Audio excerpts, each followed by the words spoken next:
तो कहानी की शुरुआत में हम एक जेल को दिखाया जाता है जो कैदियों से पूरी तरह से भर गई है, जिस वजह से वहां की सरकार थोड़ी चिंता में पड़ जाती है। इस समस्या से बचने के लिए एक टीवी चैनल जुरासिक गेम्स नाम के एक रियलिटी शो को डिजाइन करता है। शो के अनुसार मौत की सजा पाने वाले 10 कैदियों को एक वर्चुअल रियलिटी प्रोग्राम से कनेक्ट किया जाता है और यदि उनमें से कोई भी वर्चुअल रियलिटी में मारा गया तो उसको रियल लाइफ में भी मार दिया जाता है। गेम के दौरान कैदियों को आपस में भी लड़ना होगा और अलग अलग तरह की कई खतरनाक परिस्थितियों से भी गुजरना पड़ेगा और गेम के अंत में जो भी एक कैदी जिंदा बचेगा उसे आजाद कर दिया जाएगा। इन्हीं कैदियों में से एक एंथनी भी होता है जिसको अपनी ही पत्नी की हत्या के झूठे केस में फंसाया गया था।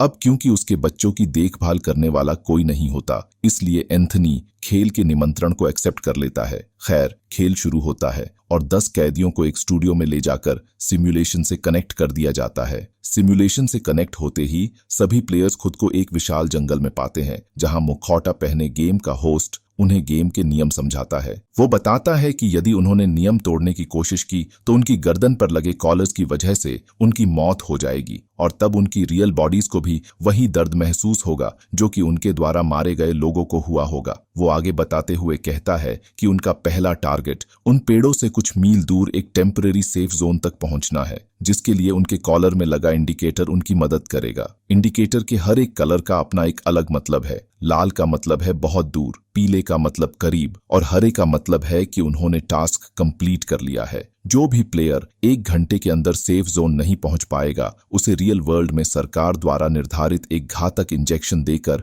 मार दिया जाएगा। नियम के अनुसार एक दूसरे को मारना भी ठीक माना जाएगा। इसके बाद शो का होस्ट वापस स्टूडियो की जगह पर आ जाता है, जहां शो की डायरेक्टर बताती हैं कि इस शो को लोग काफी ज्यादा पसंद कर रहे हैं। उधर खेल में बिली अल्बर्ट पर हमला करने की कोशिश करता है, जो कि कमजोर होने का नाटक करने लगता है, लेकिन जैसे ही बिली पीछे मुड़ता है अल्बर्ट उसे काटने के लिए उस पर कूद पड़ता है। यहाँ पर हमें ये पता चलता है कि अल्बर्ट एक नरभक्षी है। बिली उसे किसी तरह धक्का देकर वहां से भाग जाता है। इधर शो का होस्ट दर्शकों को इस खेल की अलग अलग स्टेजेस के बारे में समझाता है। दरअसल इस खेल को 4 स्टेजेस में बांटा गया था। पहली स्टेज थी जंगल, दूसरी भूल भुलैया, तीसरी माइनफील्ड और चौथी स्टेज को गुप्त रखा गया था। इसके बाद स्क्रीन पर उन कैदियों द्वारा किए गए अपराधों को दिखाया जाता है। साथ ही वो लोगों से ये भी अपील करता है कि मरने वाले कैदियों के लिए कोई भी अफसोस ना करे, क्योंकि इन सब ने इससे भी बड़े अपराध किए हैं। खैर, सीन वापस खेल का दिखाया जाता है,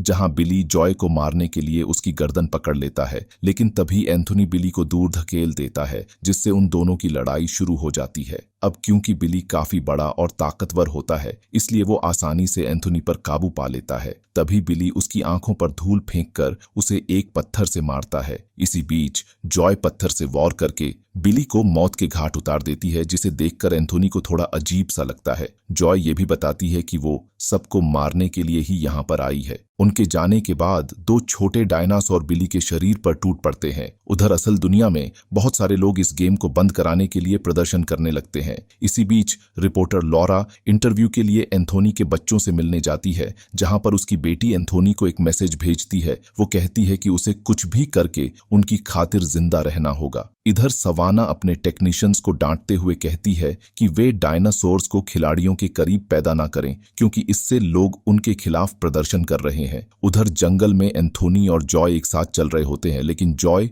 एंथोनी के ऊपर हमला करके उसे रस्सी से लटकाकर वहां से चली जाती है। इसी बीच दर्शकों को जॉय का एक पुराना वीडियो दिखाया जाता है। दरअसल जॉय इस खेल में शामिल होने वाली सबसे कम उम्र की खिलाड़ी है। साथ ही ये भी बताया जाता है कि जॉय एक रूथलेस साइकोपैथ है। उधर एंथनी के बच्चों को लगता है कि उनके पिता अब मरने वाले हैं, तभी अचानक रस्सी खुल जाती है और पता चलता है कि उसे रेन ने बचाया है। दरअसल यहाँ पर रेन एक ग्रुप बनाना चाहता था। अब क्योंकि इस जंगल में अकेले जीवित रहना लगभग असंभव था, इसलिए एंथोनी भी उसके साथ मिलकर काम करने के लिए सहमत हो जाता है। तभी उन्हें डायनासोरों के आने की आवाज सुनाई देती है, इसलिए वे दोनों वहां से भाग जाते हैं। इस बीच लॉरा रेन की एक वीडियो को एडिट कर रही होती है, जिसमें वो लोगों को सिस्टम के खिलाफ विद्रोह करने करने के लिए कह रहा होता है। तभी सवाना उससे इस वीडियो को पोस्ट न करने के लिए कहती है। साथ ही वो ये भी कहती है कि यदि उसे ये काम पसंद नहीं है तो वो इसे छोड़कर जा सकती है। उधर वास्प जब चट्टान से नीचे उतर रहा होता है तो गलती से उसके पैर में चोट लग जाती है।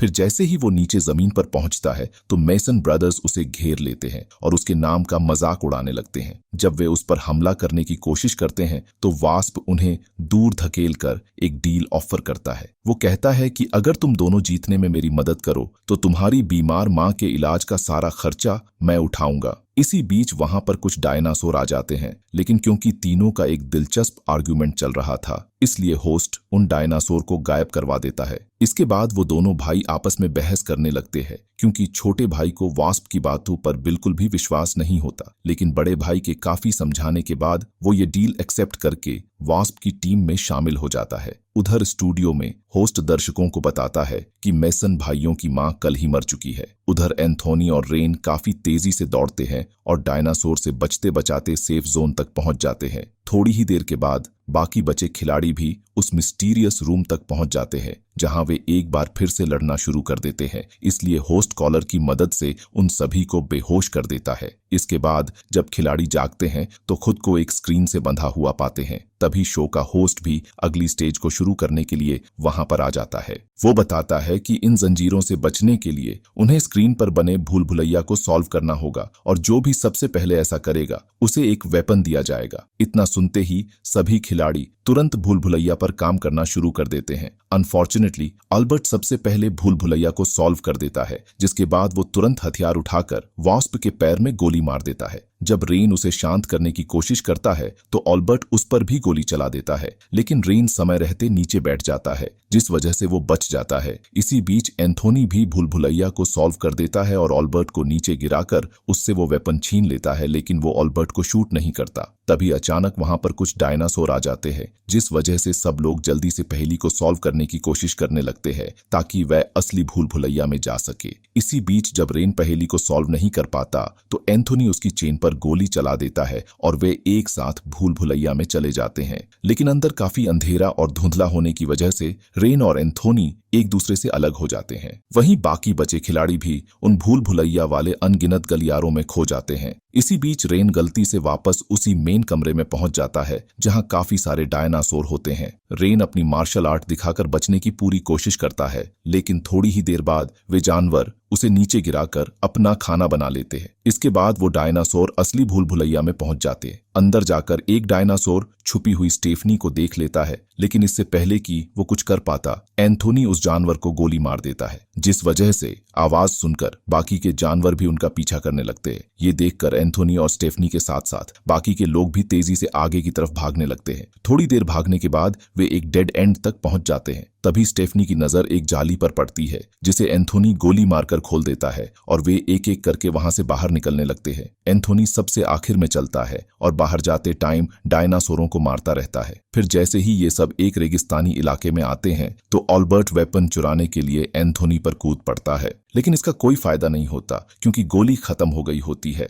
तभी शो का होस्ट बाकी बचे हुए 7 खिलाड़ियों को बधाई देता है। साथ ही क्योंकि स्टेफनी सबसे पहले बाहर आई थी इसलिए होस्ट उसे एक छोटा सा डिजिटल मैप देता है। होस्ट के जाने के बाद मैप को लेकर भी लड़ाई शुरू हो जाती है और वो मैप मेसन ब्रदर्स के हाथों में चला जाता है, जिस वजह से बाकी के लोगों को मेसन ब्रदर्स को फॉलो करना पड़ता है। इसी बीच लॉरा स्टेफनी के अपराधों को टीवी पर दिखाती है। दरअसल स्टेफनी 16 लोगों को बेरहमी से मार चुकी थी। उधर इंटरव्यू के दौरान एक रिपोर्टर जब सवाना से शो की नैतिकता पर सवाल उठाता है तो सवाना कहती है कि ये सभी वैसे भी मौत की सजा पर मरने वाले थे, जिसके लिए उनके पास सरकार से पूरी अनुमति है, इसलिए लोगों को इस बात को मुद्दा नहीं बनाना चाहिए। इंटरव्यू खत्म होने के बाद सवाना कहती है कि वो चाहती है कि कोई भी इस खेल को ना जीते क्योंकि ये सभी अपराधी मरने के लायक हैं। इधर खेल में सभी लोग डायनासोरों से बचते बचाते आगे बढ़ रहे होते हैं। तभी मेसन ब्रदर्स मैप को लेकर आपस में बहस करने लगते हैं। इसी बीच एक विशाल पौधा अपनी जहरीली पत्तियों में वास्प को पकड़ लेता है।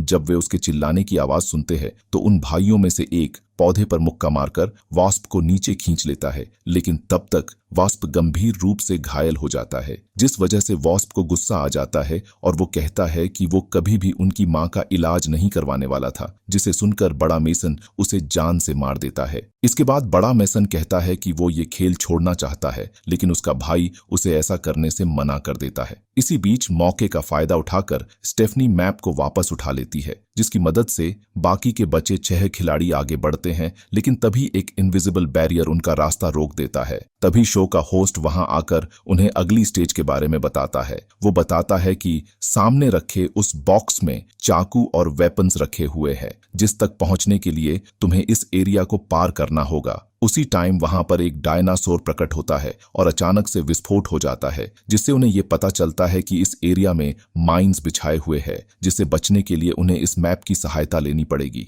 तभी बड़ा मेसन एंथोनी पर अटैक कर देता है, लेकिन एंथोनी किसी तरह उसे दूर धकेल देता है और उसी टाइम बैरियर बंद हो जाता है। अब क्योंकि वो इस खेल से बाहर हो गया है, इसलिए उसका कॉलर एक्टिव हो जाता है और उसका सिर एक्सप्लोड हो जाता है।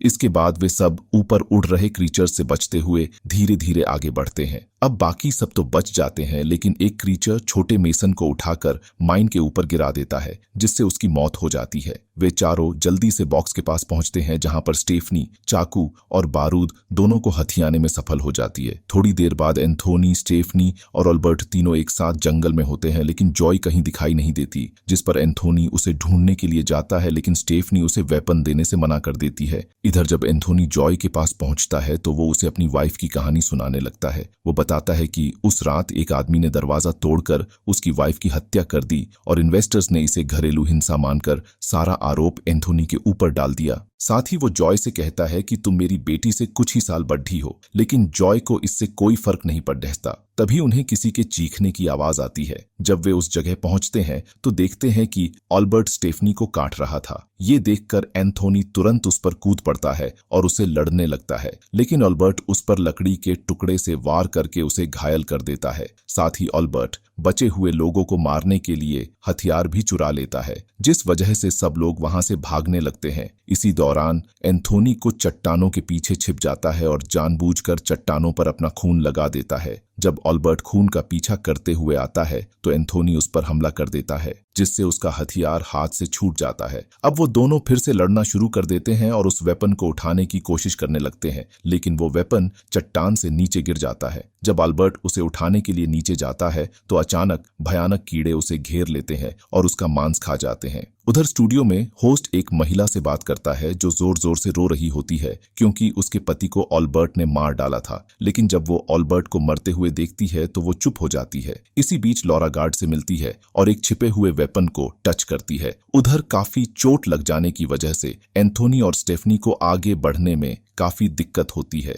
वहीं दूसरी तरफ नुकीले दांतों वाला बाघ जॉय को घेर लेता है, लेकिन जैसे ही वो उस पर हमला करता है, जॉय रास्ते से हट जाती है और बाघ एक चट्टानी गुफा में नीचे गिर जाता है। कुछ देर बाद जॉय को स्टेफनी मिलती है, जो अब बहुत ही कमजोर हो चुकी थी। जॉय उसे लात मारकर नीचे गिरा देती है, जहां बाघ उसे मारकर खा जाता है। उधर अब स्टूडियो में भी सवाना पर एंथनी की बेगुनाही का खुलासा करने का दबाव डाला जाता है, जिस वजह से उसे मजबूरन कैमरे के सामने आकर बात करनी पड़ती है। तभी अचानक टेक्नीशियंस को स्टूडियो के अंदर से एक एन्क्रिप्टेड मैसेज मिलता है, जिसे देखकर सवाना को चिंता होने लगती है। मैसेज को ट्रैक करने पर पता चलता है कि ये मैसेज लॉरा के कंप्यूटर से आया है, इसलिए वे सब जल्दी से सवाना के पास जाने लगते हैं। यहाँ पर हमें ये भी पता चलता है कि लॉरा केवमैन ग्रुप का हिस्सा है, जो कि आज रात होस्ट को मारने की प्लानिंग बना रही है। यहाँ लॉरा और उसका गार्ड सवाना और उसके साथी को मार देते हैं, ताकि उनका ये प्लान होस्ट तक ना पहुंच पाए। उधर खेल में एंथोनी और जॉय को